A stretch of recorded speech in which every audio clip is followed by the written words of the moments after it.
In a testament to the exchanges, SK Hynix options are available to trade right now. SK Hynix is the South Korean AI company, whatever it does. I'm not sure.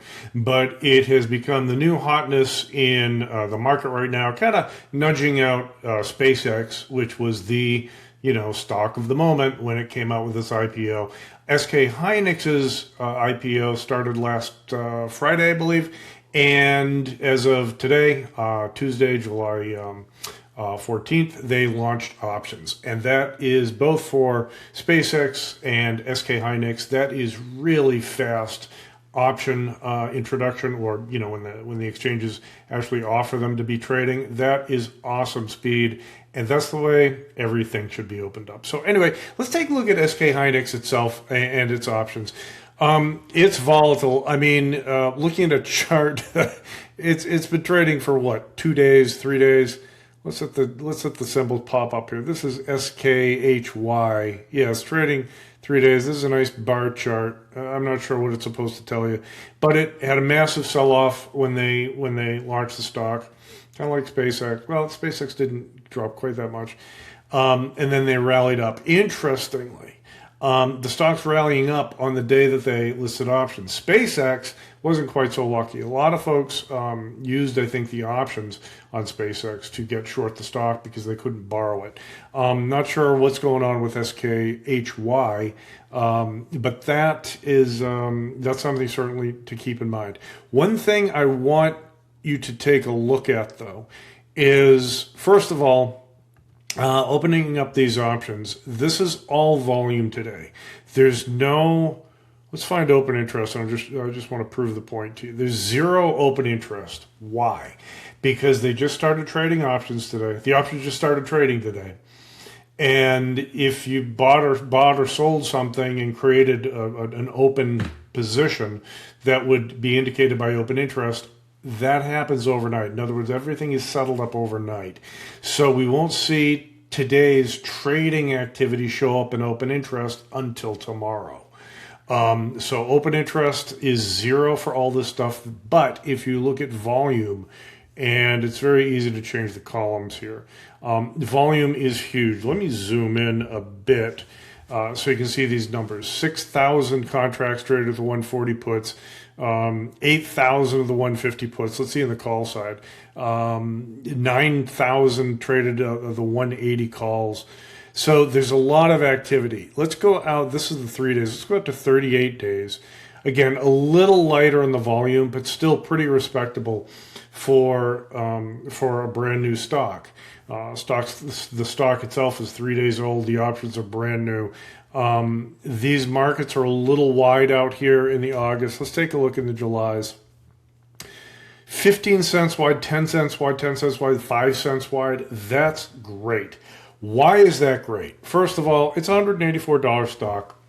It's not a low price stock. It's not like it's $15 or $18. It's $185. So it makes the options a little bit bigger priced, a little bit higher priced.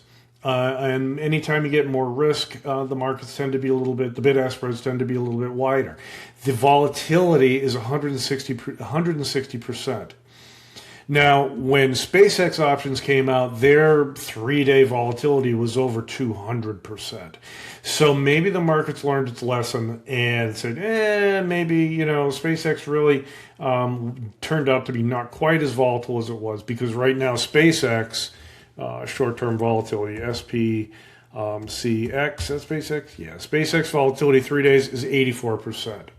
So it's about, 40% of what it was, maybe 30% of what it was when it first came out. And you can see that on a chart here.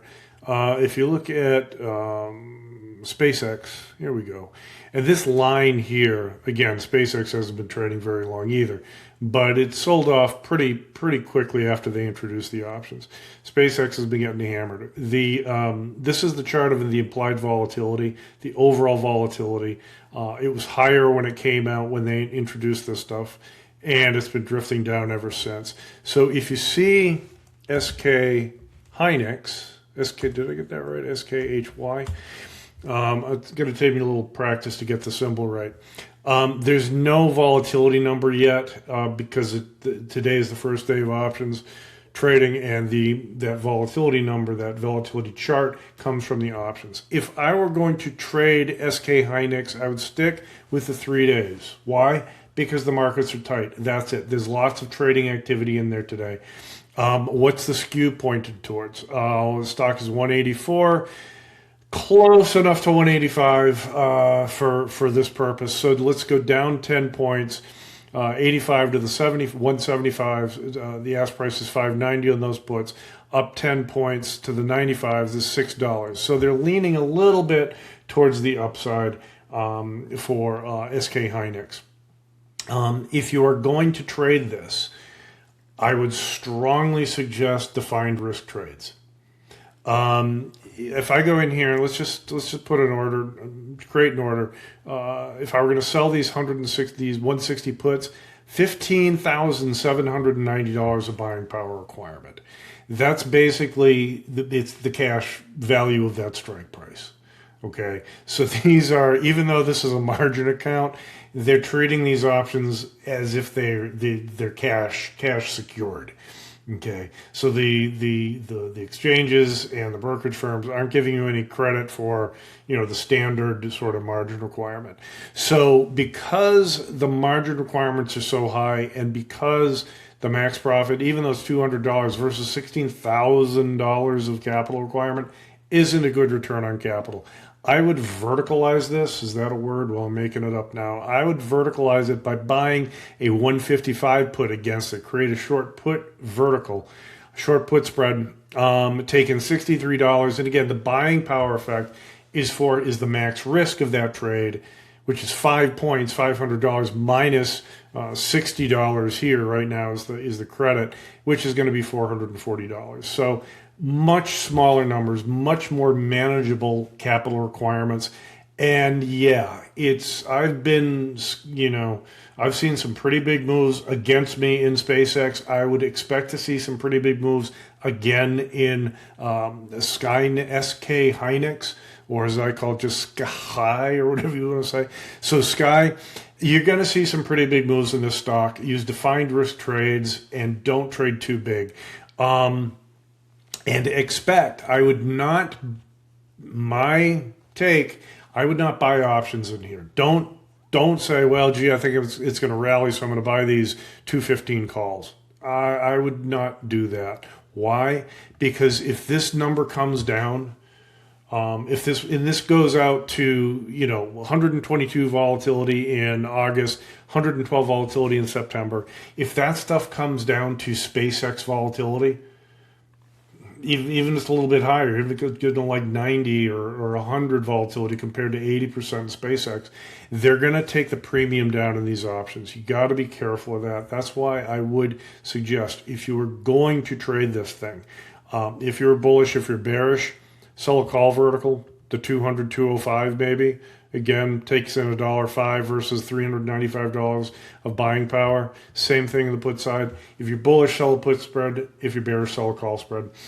That's SK Hynix options. Like I said, I would stick to the 3 days for now when the markets are tight. Take advantage of the high implied volatility by shorting options. Don't buy options in here. And use defined risk trades. Remember, none of this is a trade recommendation. If you want to trade Skynex or anything else, that's your choice. And please, do not take any more risk than you are comfortable with.